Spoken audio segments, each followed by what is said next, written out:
ঐক্যের কোনো বিকল্প নাই।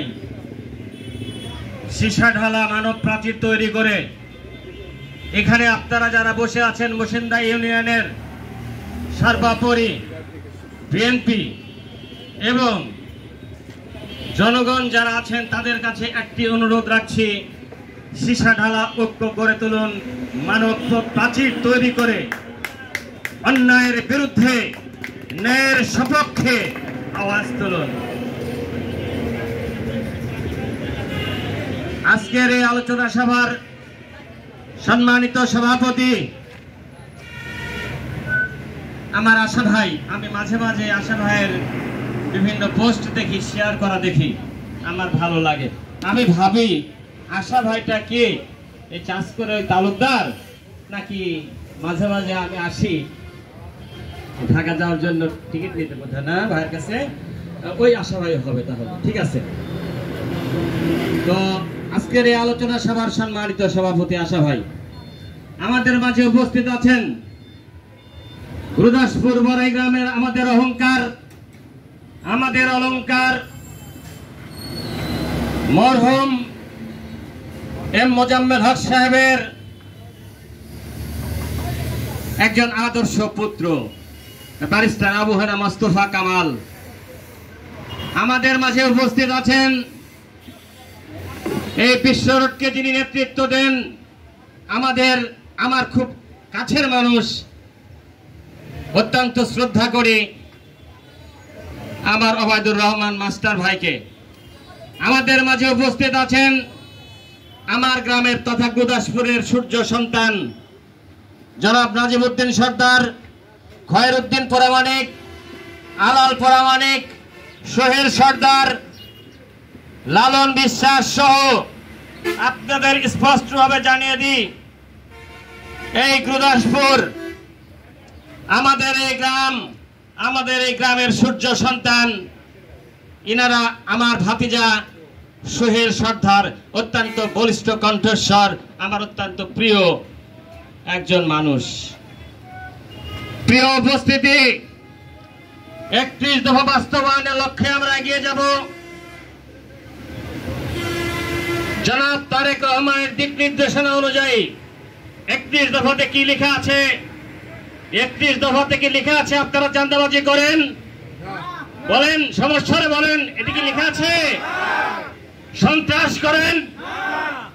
আমরা হুঁশিয়ারি উচ্চারণ করে দিয়ে বলতে চাই, কোন চাঁদাবাজি চলবে না, কোন সন্ত্রাসী কার্যকলাপ চলবে না। আর যদি কেউ সন্ত্রাসী করে এবং চাঁদাবাজি করেন, আমার লিডার আপনারা সবাই দেখেছেন, জনাব তারেক রহমান সাহেব বলেছেন, বেঁধে তাদের থানায় খবর দেবেন। ঠিক আছে না?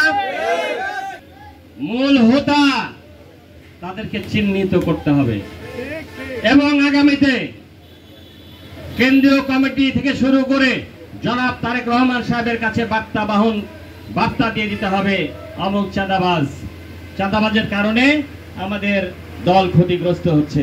সবাই টেলিভিশনের ইয়েটা কি আছে নাকি? ঠিক আছে, কথাগুলো জানা আসে। সম্মানিত উপস্থিতি, আমি বিশেষভাবে ধন্যবাদ জানাই আমাদের রতনকে, যারা অর্গানাইজার, যারা মূল অর্গানাইজ আপনারা করেন, আমি তাদেরকে ধন্যবাদ জানাই।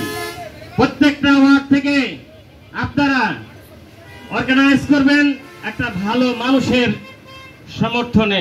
এই ভালো মানুষটা কে আপনাদের চোখে? বলেন, কে আপনাদের চোখে ভালো মানুষটা?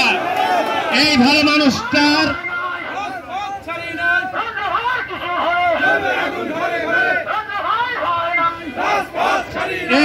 মানুষটার জন্য প্রতিটি ঘরে ঘরে, প্রতিটি পরিবারে আপনাদের যে যেখানে আত্মীয় স্বজন আছে তাদের সংগঠিত করে আগামী লড়াইয়ে আমাদের বিজয়ী হতে হবে ইনশাআল্লাহ।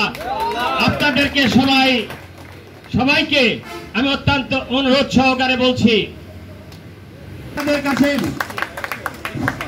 আপনাদের কাছে সর্বশেষ একটি অনুরোধ করে যাই, যেটা আগেও করেছি আবারও করছি।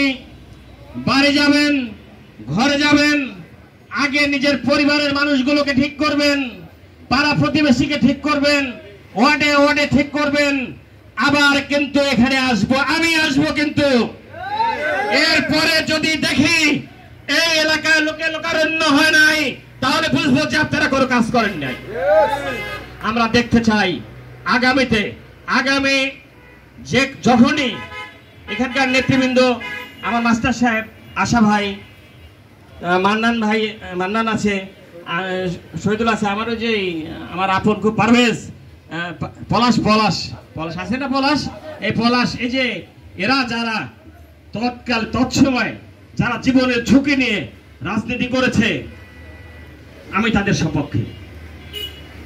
হ্যাঁ, আপনারা যারা বিভিন্ন কারণে আমাদের সঙ্গে আসতে পারেননি, আমিও আপনাদের সপক্ষে।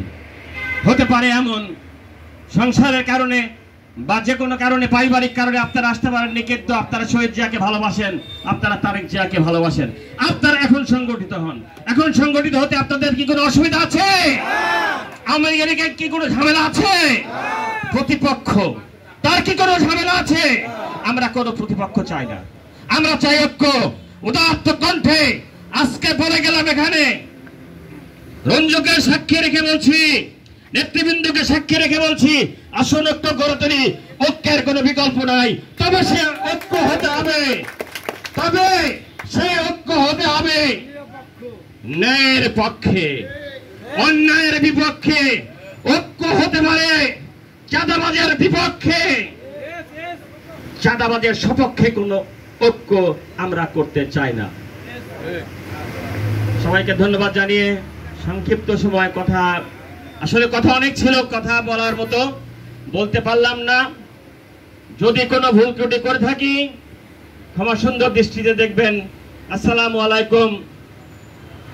বাংলাদেশ জিন্দাবাদ, দেশনেত্রী বেগম খালেদা জিয়া জিন্দাবাদ, তারেক রহমান জিন্দাবাদ, জিন্দাবাদ, জিন্দাবাদ।